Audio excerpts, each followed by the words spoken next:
Do Halloween and Thanksgiving since they're coming up now, and maybe even like this December holidays. Ooh, you're putting me on blast right now. Okay, so Halloween. So if Halloween was coming up and we were going to do a truck or treat promotion. That was cool. You like that? That was on the fly. So I would probably, for that, I would pick people. Welcome to the Millionaire Car Salesman Podcast, the #1 resource for automotive sales professionals, managers, and owners to learn how to make money, accumulate wealth, and to all out ball out in the auto industry. And now your hosts, Sean V. Bradley and L.A. Williams. Hey, what's going on, everybody? This is L.A. Williams, and I am here on the Millionaire Car Salesman Podcast, and I'm extremely excited today because I'm having a conversation with someone who is like super cool, man. Y'all have not talked to a person this cool, I don't think, ever. So she spent some time. She came out to the Dealer Synergy headquarters. I got a chance to hang out with her, meet her for a little bit. You actually heard from her husband on, I think it was the second episode of this podcast. So if you want to go back and check that out, man, that's one thing, but man, we got a whole nother. We got the leader of all leaders, man. We got Miss Kristie Leader, leader in marketing, on the podcast with me today. What's happening, Kristie? Hey, so great to be here with you all, and thank you for that fantastic introduction. Oh, no, absolutely, man. 100% true. So, man, so we, again, like I said, we got a chance to meet Josh before, but I want people to hear your story, right? So can you tell them about, exactly who you are, where you come from, how you even got started in automotive, stuff like that? Sure, absolutely. So I have an interesting story. I am a self-made marketer.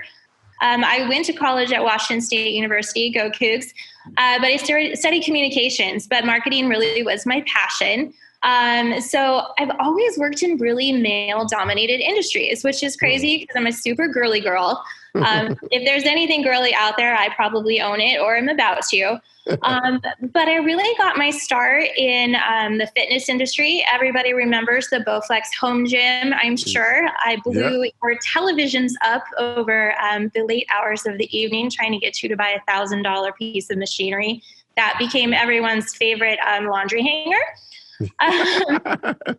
After that, I worked in electronic access control, which sounds super sexy, but it really taught me how to communicate messages to different segments of audiences, whether it would be like locksmiths or systems integrators. And again, like not a very sexy industry, but definitely something we all rely on. But my most recent foray was into sports, which was super fantastic. I actually worked for the NASCAR track here in Phoenix, led their marketing team for 12 years, and just really blew that brand up. Phoenix International Raceway was known for sellouts every fall. And at that particular facility, I won 4 NASCAR Marketing Team of the Year awards, which means to me, I think we did a pretty good job. So, nice. So, again, like marketing is interesting because you don't always have to have a lot of experience in the subject matter. You just really need to know like what the process is and what the touch points are and be able to communicate a message. So I'm really excited to be bringing that into the auto industry, which I feel like I've learned by osmosis because, of course, my husband, Josh Leader, has definitely taught me the ropes when it comes to how to talk the auto talk. Right. Got you. Awesome stuff. So, with your expertise being in marketing, it was so crazy because I'm doing I guess I won't even call it a PowerPoint, but one of the things that I teach business owners, right, what it's really like to own your own business, right? Because so many people, even coming in the automotive industry, they tell us, oh, this is like owning your own business, but nobody knows how to own their own business. It's like when I come in, what are the roles? What are the hats that I have to wear? One of them being obviously the CFO, right? You got to be the chief financial officer in your business. You got to be responsible for human resources. You got to manage your time, all that. But one of the biggest things is marketing, right? You got to know how to market a personal brand and that type of stuff. What should they know about marketing? Well, marketing really is just communicating to the right people at the right time in a way that they want to be communicated to. And that sounds kind of complicated, but it really isn't. So think about if you're going into a business for the first time. So you're a new car guy who's just got a sales job. Well, your low-hanging fruit is obviously the people that you know, right? Mm-hmm. So one of the best ways to get in front of these people is through social media. We all know the power of Facebook, Instagram, even Twitter these days. But why not create a specialized message just to the people you know? Grab your cell phone, talk to them like they're your friends and family, because they're the ones that are going to want to support you immediately. Mm-hmm. But if you just do that by asking them to come visit you and see you at the dealership as their friend, now you've created a different message than literally just doing a post, hey, I'm selling cars now. Do you know what I'm saying? Yeah. So you're literally talking to them at the time that they want to hear from you and using a message that's literally going to motivate them to come see you, as opposed to just one general blanket message. And that's kind of a micro level look at what we do from a marketing standpoint, mm-hmm. but it's a really easy way to understand the concept of the right person at the right time with the right message. Yeah, that's a big deal, right? Because so many people think, I always look at marketing as, potential customer attraction, right? Just attracting people. But like you just said, I mean, if we keep it real simple, it's just, talking to, giving people the right message, the right person, the right message in the way that they want to receive it. So I think that's pretty cool. Well, and let's be honest, people buy people, right? You can buy a Chevy Camaro from 12 different dealerships here in town, but you want to buy it from the person that you like. You want to buy it from the person that you think might be your friend someday. So being able to get that personality out through that messaging makes a world of difference. Personal relationships, man, Kristie, you own it, right? And that's one of the biggest things. Okay, what's the worst thing you could be in the world as a car salesman? You know what I'm saying? And so I married one. Right. And so it's crazy because but people have that stigma, right? Mm-hmm. And so outside of that, we kind of just want to have the messaging is that, hey, we're regular, average, ordinary people, right? That have personalities, right? I like going to concerts. I like comedy. I'm a human being, right? Exactly. And so having that type of conversation, you'll be able to connect with other people who have, likes, who have the similar likes and all of that good stuff. 100%. So that's pretty powerful. So what's something that, folks just maybe misunderstand about marketing? What is it that they think? And what is it that they should be thinking about marketing? Well, I think kind of like what we just talked about, I think people think that you need to spend a lot of money to do effective marketing. And that's really not the case. I mean, the most important piece of marketing is A, solving a problem, but B, doing that through relationships.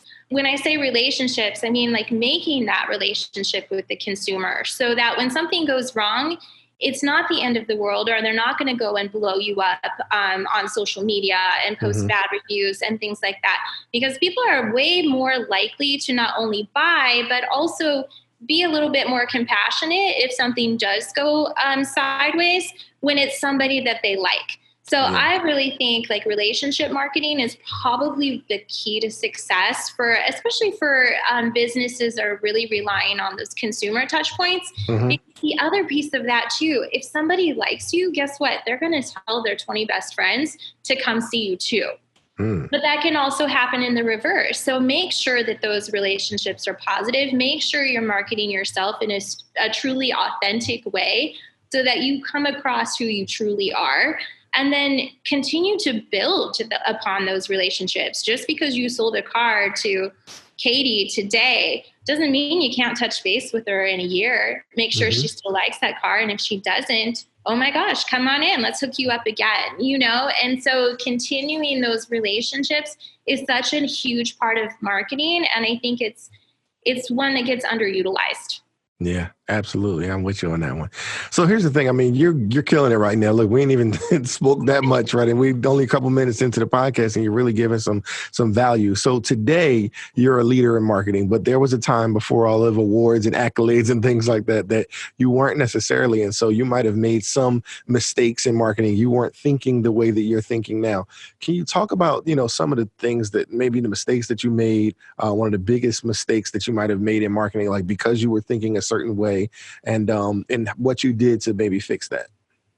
I think probably early on, we as a business and we being, when I was at Phoenix International Raceway, I think we didn't really understand the power of digital and social media. You're talking in car salesman language. I'm telling you right now, you hitting it right on the head. Well, it's funny because I feel like well-established organizations are sometimes laggards when it comes to innovative ways of going to market. And I mean, nothing could be more traditional and a little bit behind the times than NASCAR. I hate to say that, but I feel like that's probably part of the problem that they have today, even as they're still playing catch up in many areas. And so we really saw social media in particular as kind of an afterthought for all of our marketing plans. Yeah. And it truly needed to be integrated. I mean, I don't think anybody could have predicted 15 years ago what the power of Facebook would be. And we probably didn't really wrap our arms around that until probably about 8 years ago. So I feel like we missed so many opportunities to truly connect and, again, make really great relationships, even if it's just digitally. It's amazing in today's world how people really do see those relationships just as strong as their interpersonal ones. So I do think that was definitely a misstep on our part. We worked really hard over the last couple years, beyond that, to really make sure that everything we did, whether it was a promotion or a ticket offer or just, debuting a commercial, that we really took the time to make sure that we had a thoughtful plan to integrate all of our social and digital channels as well. And we saw a lot of growth after we started doing that. But you have to do it in an authentic way. If it's just thrown together and it's an afterthought, it looks like that. So you really need to get on the front end and make sure that it's a part of your strategy from the beginning. Man, Kristie, there was no way for me to predict how on point your answer was going to be when it comes to dealing with automotive salespeople right now. I know we're listening to, this is the Millionaire Car Salesman podcast. And so, there are people who may be having these challenges, but for the most part, I mean, folks might be on their game when it comes to this, but it's so true. Even today, people think that social media is an afterthought. All right. Yep. I just was at a dealership earlier this year and they're like, well, I don't really want to use Facebook because, it could be whatever reason, right? They feel like they might be begging people, or somebody in the Millionaire Car Salesman group were like, they don't want to feel like they keep asking, over and over and over to their friends and family and things like that. But marketing is something that it never stops. You got to keep reminding people, especially with attention spans today and how it's so ridiculous. And I'll just say this, my wife's aunt, right, bought a product that we sell from somebody else, right? What? She bought yes, absolutely. It's an alarm product, right? We do, because we have a financial business and stuff. And so Vivint Home Security, she bought, and her aunt is the kind of lady that goes all the way out. I mean, she just, she gonna get every system, every little, knick and knack that she can get to go. So it was a max deal, right? Yep. And she bought it from somebody else, right? Why? Because we weren't on our game when it comes to marketing, right? Right. And so absolutely. So I'm a salesperson, right? It's 2019 and I'm still just kind of looking for internet ups or, just people to walk on the lot. How do you get that message across to me? What is something like powerful that could be said to me to get me to move, to get me to change my mindset? And I like what you said about it has to be authentic, because I really do want to get into that, because you said sometimes it's just thrown together as an afterthought. That's what car salesmen, unfortunately, do so many times. So can you help us? Help us, please. Well, again, I think this is where it comes into, you're never going to be able to create one message that's going to apply to everybody. But being able to understand, and this is part of what I'll talk about at the IS20G conference. Oh, shoot, you're going to be speaking? I'm going to be speaking. I'm excited. You got to tell me more about that before we done, but keep going. Absolutely. Well, part of my presentation is all going to be about understanding your audience and where those segments live in your audience. Nobody is motivated by the same thing. You're not going to be motivated to go to Nordstrom and go to their sale the same way that I'm going to be motivated to go to Nordstrom and go to their sale. Do you know what I mean? As just an example. So you have to speak to people in a different way. There are people that need a new car because their car is about to die. That's going to be a significantly different message than the guy who's looking to trade in his 2017 Corvette for the new 2020 that's about to come out. Right. You know, he's looking to be snazzy. He wants to have the latest and greatest. He's the guy who's always the early adopter for everything. So understanding what those different segments are for your market and then being able to tailor those messages is a beautiful thing. And the best part of that, because we were just talking about social media, is through Facebook or through creating lookalikes on Facebook, all sorts of things like that. You can literally take your database, create those segments, load them up into Facebook, and then create lookalike segments to blast those messages to people that are just like the people that are already in your database. And it's such a beautiful thing because, again, you use that motivational message like, hey, the new 2020 Corvette's coming out. You're going to want it because yours is old now. Now, I wouldn't necessarily say that, but you know what I'm getting at? Right, yeah. You need a much better message than that. But that's the content of it. So those folks are going to be motivated by that versus the folks who need a new family car because their minivan's about to break down. Yeah. So, you know, how you can tailor what you're talking about to different audiences is going to motivate them to come into your dealership and buy from you. Absolutely. And I think that's where the beauty of smart segmentation and thoughtful messaging comes in. Wow. And see, the crazy thing is the message that you just said, the funny thing is it actually could work for some people and for certain personalities, right? And somebody's just like, because yours is old, right? That's how that made you me, actually.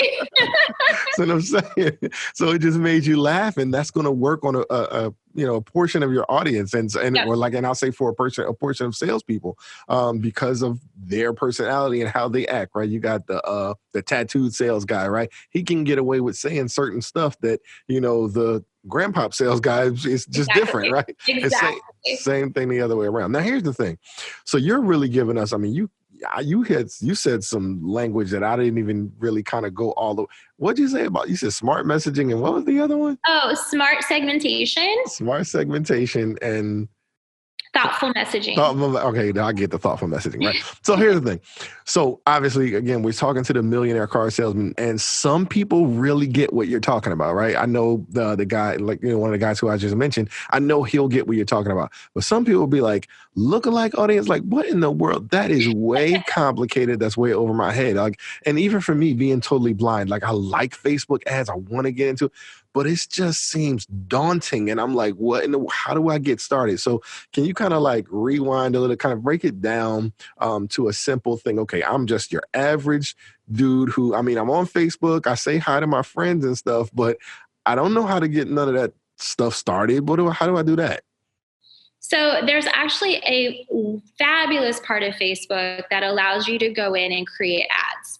I actually did a skincare business, and I'll be really honest, all of my years in marketing, I never actually did these tactics myself because I always had a team to do them, right? Mm-hmm. So my team used to say that I dreamed up the dream and then they had to deal with the nightmare because I would have huge, awesome ideas and I'd be like, okay, guys, go execute this. And then they would have to figure it out.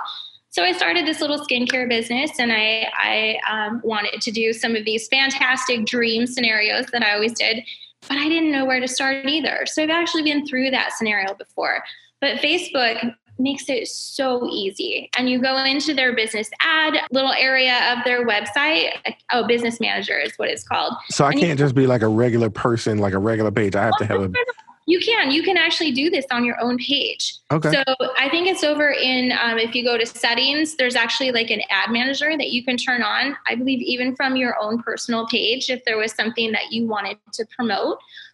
Because there's different types of things you can do in Facebook. There's things that are as easily as boosting a post. Mm-hmm. So say you wanted to make an organic post that was announcing the fact that you just started I'm just going to use my husband's business, Sands Chevrolet, for example. Mm-hmm. So you would do the organic post, and then through there, you can actually say, you know what, I want to reach more people because, in Facebook now you only reach, I think, like 4% of the last 5 people that came to your page or something like that.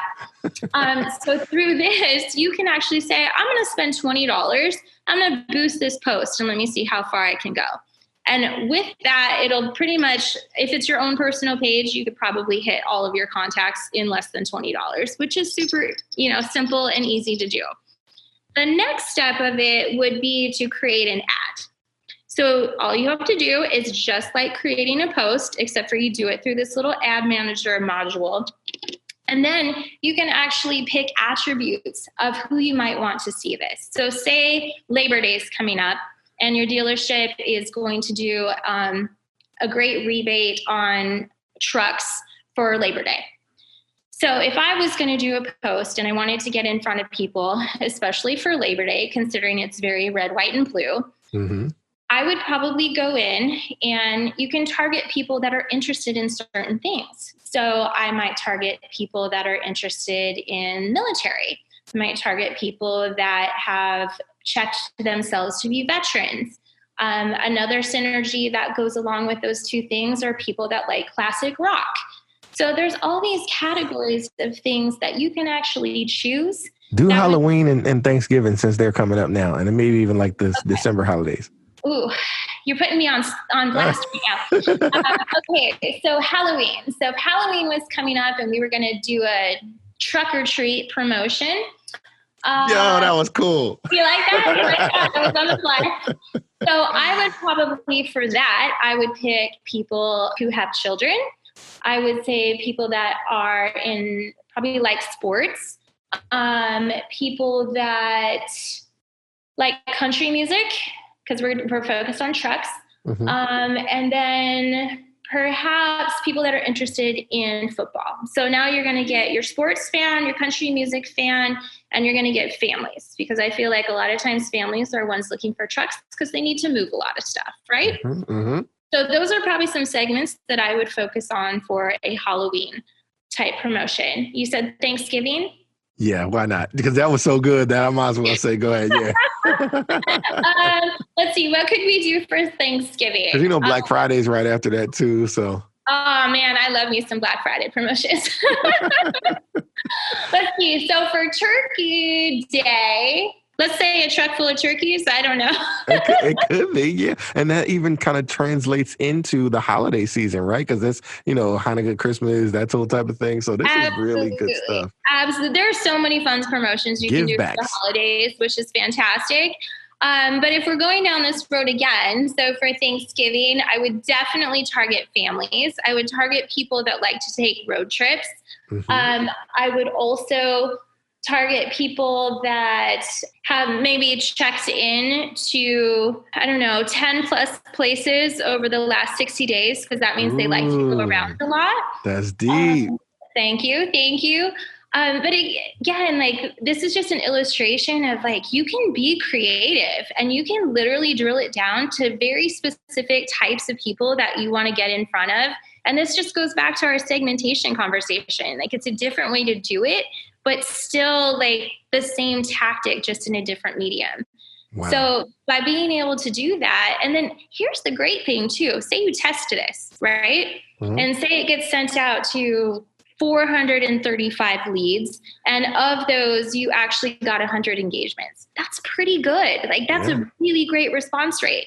So what you can do now, and this goes back to what we talked about with lookalikes, is now that you kind of have this idea of a message and an offer, and then a group of people that have responded to your message, now you can actually, within that Facebook Business Manager, take that group and create what we call lookalikes.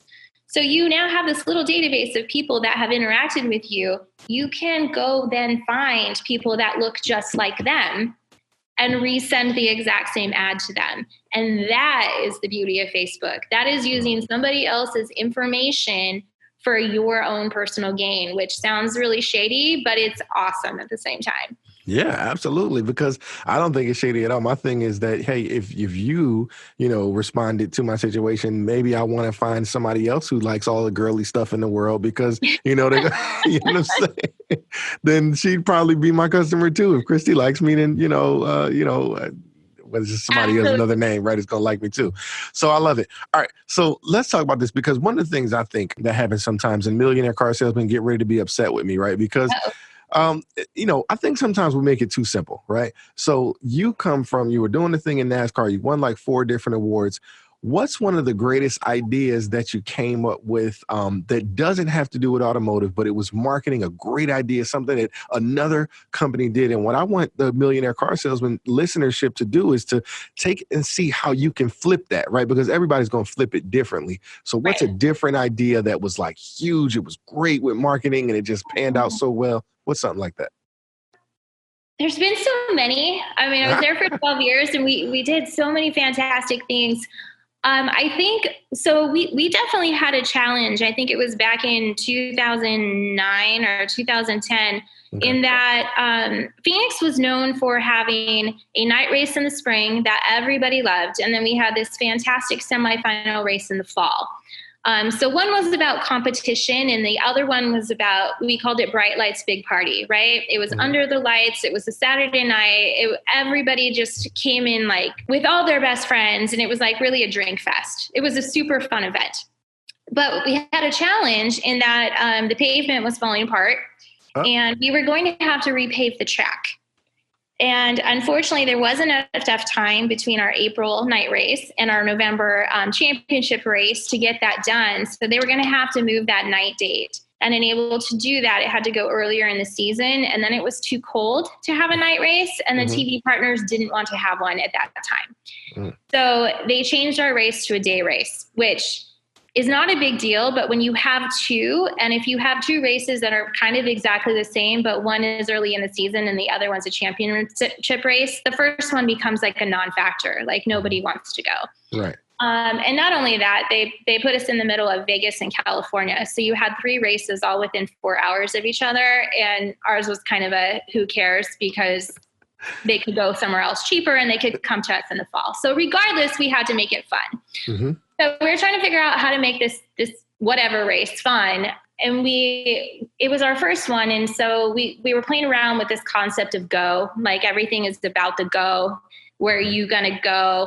And then all of a sudden we came up with this idea to have fans and we were trying to get a little racy with it too. And not racy like racing, but racy like, daring, I guess, maybe a little risque. And so we told people to show us their go face.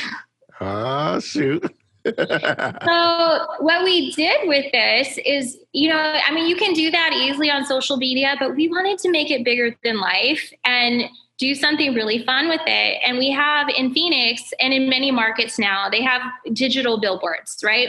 So they've gone away from the traditional ones. You don't have to pay $1,200 to print a piece that goes up there.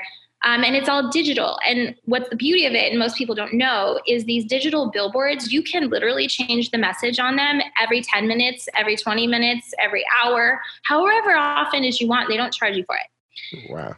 So we decided what we were going to do is in the off hours of our regular advertising, because we'd already made the spend, right? So we already have the advertising up on these boards. And it's really important to have that during drive time. But in between drive time, we were going to change what the message was. And we were going to pick a fan every single day and feature them on these billboards. Everybody want to be famous. Yes. I mean, who wouldn't want to see their face up on a billboard, right? Yes. So we did this whole promotion. It was called Show Us Your Go Face.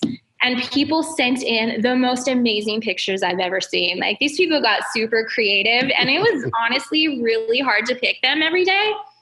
So then what we did is every day we featured a new fan up on this billboard. The billboards actually take pictures of the billboard for you because they have a little camera to prove that they put your artwork up there. So then all we did is we featured that on our Facebook page. And then all of a sudden the person that was in the picture, then they changed their Facebook page to that. And we got all of the viral marketing out of it, which we didn't expect. That wasn't even part of the plan. But it's these little things and these little moments. And again, it goes back to authenticity, right? That was a very authentic way to promote people and promote our brand. And it just became this viral marketing asset that we hadn't even anticipated. So before you knew it, at the end of the month, we had our billboards on 30 different people's Facebook pages. So they were basically promoting our race for us. And we did actually sell out that very first race. And I do believe that part of it was the exposure that we got through that promotion. That is cool. Let me just tell you that. Great story. And man, I'm already thinking of ideas, and all of my creative millionaire car salesmen out there, they're thinking of ideas of, just different things that they can do to kind of maximize that. But I think that's really good information, because I know Tiana, somebody who, I don't know if it was Josh that was on, it might have been Josh that was on with Sean. So he probably got another podcast, or I don't know, whatever the case may be. But he was talking about the whole billboard situation, and they talked about, putting money into it. But I didn't know that they don't change you to change your own message. I thought it was like it had to be something, static for 30 days or whatever the case. And then they also most said, people don't know that, and it's such a great asset. You can actually, if you get the right person, they'll give you the login, and you can actually change it yourself. That's fly. Don't give me something like that, man. I'll be, what? I'm all over that, man. So that's good stuff. All right. So let's talk about this, because I know we got the Internet Sales 20 group coming up, and I want to talk about that a little bit later. But what's something outside of that, right, that you're just really, really excited about that's coming up for you? Ooh, well, so one of the things that I'm most excited about is continuing to build leaders in marketing. I have worked for so many companies for so many years and learned so much. And the one thing that I'm really excited about is being able to bring all of that, all that knowledge and all that skill set to the auto industry. I think it's an industry that's been a little bit underserved, but definitely overpitched. And I don't want to see that happen anymore, because I do have a love for cars. Obviously, my 12 years in NASCAR definitely helped build that love of cars. And then a little known fact, I also met my husband when I bought a car. So there's a lot of synergies between me and the car industry. And I'm definitely looking forward to helping people grow their business, helping people grow their bottom line. And definitely what I don't want to see anymore is people wasting money on things that don't work. At the end of the day, what dealerships need is the same thing that NASCAR needed, and that was butts and seats. And that's the one thing that I've been really, really successful at doing. Everybody say, oh, Kristie got a soft spot for I got Mary. Oh, so sweet. Awesome stuff. I got the best deal in the dealership after all that. Pretty cool. All right. So I just kind of want to go through some like quick questions and things like that, because obviously, you're killing it right now in marketing. What was the thing that was holding you back from becoming the you of today? What would you say that is? I would say I had some fear, and I had a false sense of security. I definitely, so little known fact about me, I actually was a single mom for most of my daughter's life. I have an 18-year-old daughter who's a freshman in college this year. But because of that situation, I had this mindset of scarcity instead of this mindset of abundance. So that can be really crippling when it comes to your career, because you're so, I don't want to say the word desperate, but I think the word is definitely reliant on someone else to be making sure that your life has security than being reliant on yourself. And you have it. I knew inside I had everything I needed to be successful, but instead of doing it for myself, I was doing it for someone else. And I think it took someone like Josh to give me the confidence and the support and to tell me, like, babe, you're killing it out there, but why are you doing it for everybody else? Why are you allowing people to make money off of you when you could literally just be out there helping people for yourself? And it took a minute for me to listen to that and for me to agree with what he was saying. But then when I looked back and I looked at all the great things I'd done, and I was like, well, I did those. Nobody else did those. So why wouldn't I have the confidence to reach out and do it for myself? So I kind of think that really was what was holding me back. And I'm so excited about where the future is going, for sure. Nice. Now I got to kind of hit you with some bonus stuff, because that's the thing. Like, we're the Millionaire Car Salesman listeners. They want the greatest stuff. They want to have an abundance mindset, but they have the scarcity mindset because of how they grew up, whatever the case may be, whatever the reasons may be. And so you just said, because everybody's not, they don't all get Josh, right? So what would you say, right? What would you say to that person? I know the message, how do they get that abundance mindset? What's something that they can maybe a resource, something they can read, somewhere they can go on a regular basis, maybe even somewhere mentally? What would you say? I think what it really is you really need to look inside yourself and understand what drives you. Everybody's built differently. Everyone has different drivers. But at the end of the day, when you look at the mirror, you really do know what those are.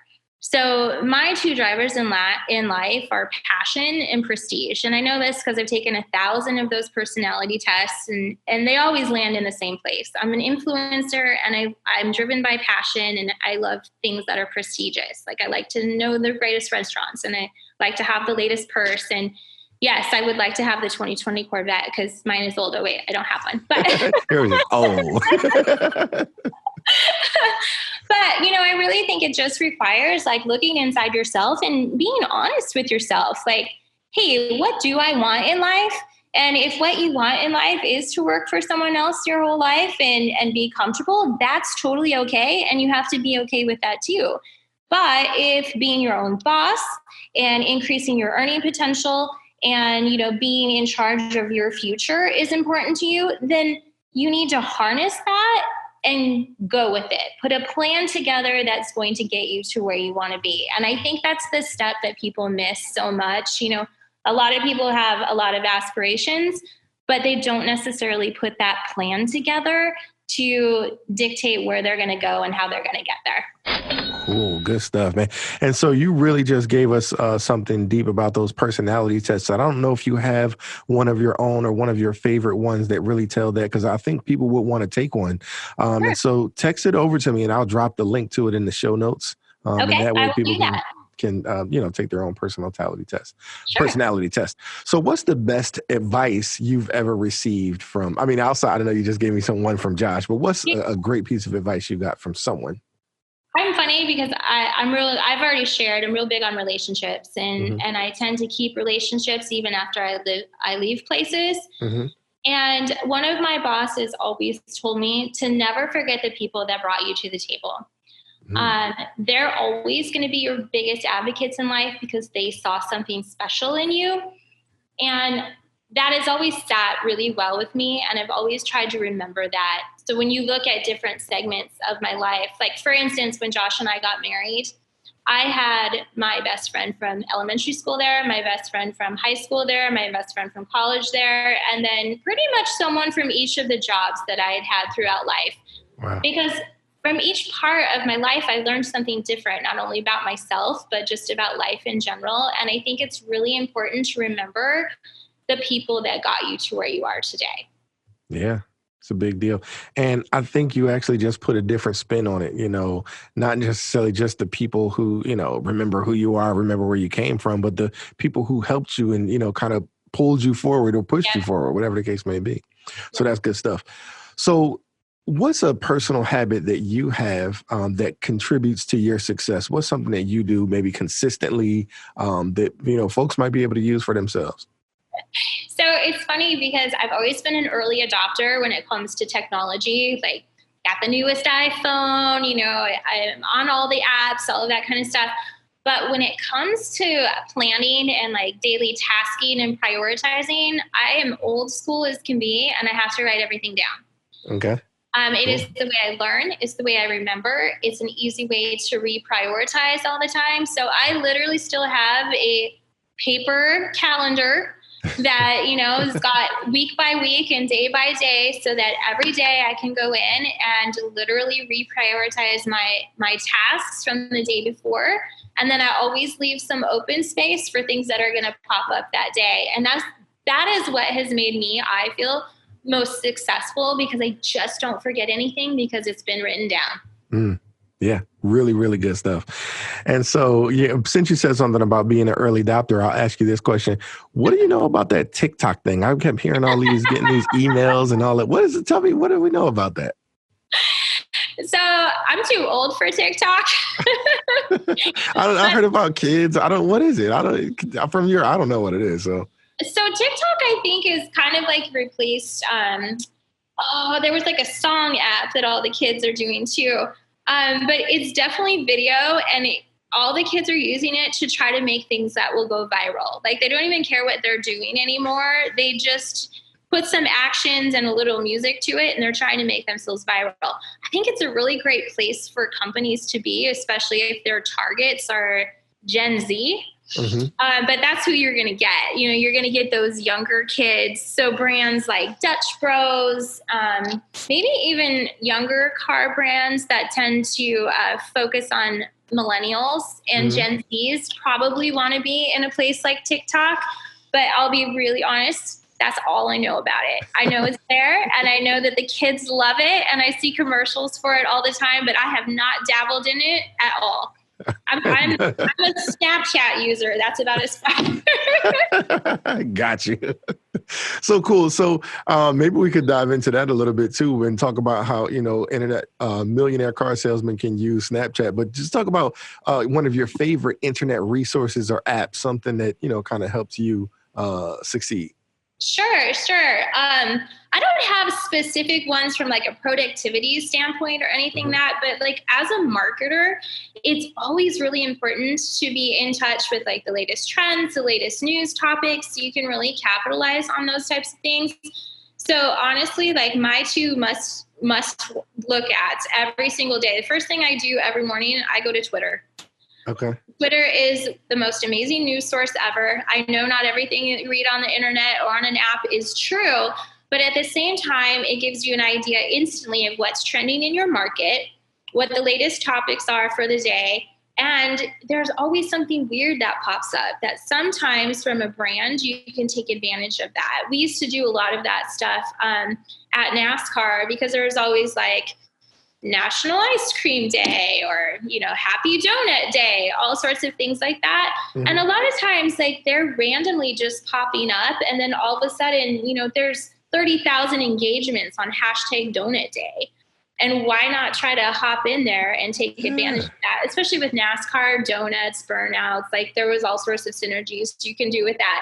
But I find like being able to be socially relevant, which you kind of have to be this day, and to understand pop culture, Twitter and Instagram are like must apps for me on the daily. Cool. And you know, it's crazy for me being totally blind. Instagram is just not, I don't know. I just can't connect with all the pictures and things like that. Yeah. But Twitter definitely. But who is it? Somebody that you follow specifically? Because I don't get all that kind of cool stuff on my Twitter feed. You need to follow me and then follow all my followers. There you go. Okay, cool. So give them, well, when we get to the close, I want you to give them your Twitter handle so they can absolutely do that. All right. We can do that. All right, cool. So all of my listeners know it's so crazy. Whenever people come on the podcast, they always get scared of this question, right? Uh-oh. So recommend one book and why. Okay.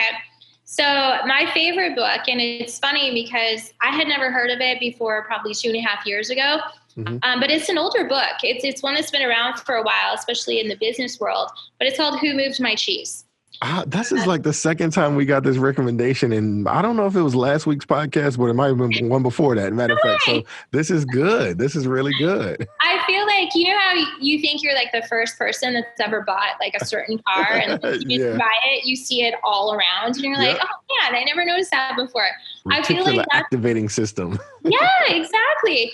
So this book, it's a super quick read. It's really little, but it's an amazing way to deal with like change in your work in your life. So it really points out all of the outside factors that can affect your world and literally like move your cheese, which is like, it's an analogy for like a mouse. Like the mouse is all about the cheese, and it knows exactly where it is. And then if somebody moves it, it kind of throws that mouse into some anxiety zone, right? Like, oh my gosh, where's my cheese? And people are kind of like that in the workplace too. So this book just does a really good job of illustrating like how those outside factors can really affect your daily work and give you some ideas on how to deal with that. Absolutely. Or if you're from my community, like the hip hop culture, like I need that cheese. Give me that cheddar, you know? Give me that cheddar, he says. I love it. Absolutely. All right, cool. So you did say you'll be speaking at the 20 group. So can you talk to the people? What's your session topic? Because listen, if you don't have your tickets to the 20 group right now, I don't know what to tell you, right? So I hope you already got your tickets, but if you need one more nudge, right, to do it, Kristie's going to be speaking at the 20 group, and the name of your topic is what's that? It's Be a Leader in Marketing. Get it? I'm a leader and I'm in marketing. Through motivational marketing. So we kind of touched on some of the topics today. I'm definitely going to go way more in depth on, how to do some smart segmentation and create messages directly to motivate all of those segments to come into your dealerships and things like that. So it's really going to be a deep dive of some of the topics that we kind of touched on today. Awesome. I'm going to make sure I'm front and center because I want to make sure I understand all of that stuff. Marketing, I know, is just like extremely important. So make sure I don't miss that because it's going to be huge. All right, cool. So outside of coming to the 20 group and, kind of having lunch or breakfast or, VIP dinner with you and stuff like that and getting your information, how can the Millionaire Car Salesman connect with you? Like, what's the best way to do that? I would say send me an email. My email is really, really simple. It's Kristie, which is Kristie, at leadersinmarketing.com. And I totally cannot wait to connect with people. I'm really, really excited about making a difference. Awesome. And then let's get that Twitter handle again. Oh, the Twitter handle, you can't laugh at this one. It's at Arizona spelled out, so Arizona, and then Coug, which is Coug, which stands for Washington State Cougars. I was going to say, I don't know if we really want to know. No. For the record, Josh was older than me, so that does imply. Okay, cool. So awesome. So we got that at Arizona Coug. That's good stuff. All right. So yeah, folks, make sure you follow her, and follow everybody who she's following. I'm going to do that as soon as we end this recording. Outside of that, let's get a parting piece of guidance, something that absolutely, listen, if they don't hear anything on this podcast, but this one thing outside of make sure this is at Internet Sales 20 group, right? I just edited myself, right? What should they know? So I would say when it comes to marketing, I always try to live by like 5 or 4 rules. First is be thoughtful. We talked about that a little bit. Whenever you're delivering a message, be thoughtful of what you're saying. Be authentic. Don't be somebody you're not. Just like when we just talked about the cheese, I looked at the cheese much different than you looked at the cheddar. Mm-hmm. Be effective. Don't waste your time on things that aren't effective. And if you try something and it doesn't work, it's totally okay. Just try something else. And lastly, be fun. I've seen so many marketing commercials and things lately that are just dry and stale and the voiceovers are flat. Nobody's going to want to do what you're asking them to do if you're not fun with it. Make people want to do something by being yourself and being fun. Awesome message. And me, I'm always the kind of person that turns something into an acronym, right? So it's about FATE, right? It's about, you got to be F, fun, right? Got to be A, authentic. It got to be T, thoughtful, and it got to be E, effective. So I love that. Oh my gosh. Can I steal that? At 100%, man. It's all yours. I love it. It's about FATE. Awesome. So listen, this has been absolutely phenomenal. I'm so excited to have had you on this podcast. And I always share people. I tell them, listen, you are the average of the 5 people who you spend the most time with. And you've just been spending time with L.A. Williams and Kristie Leader in marketing, man. So I'm super excited. Thank you so much for joining us on the podcast. Go out there and be a millionaire car salesman. Thanks everybody for listening. And thanks for joining us, Kristie. Thank you. Ladies and gentlemen, if you like it, you love it, you want more of it, then don't wait for the next money show. Just go to bradleyondemand.com and take your career to the next level.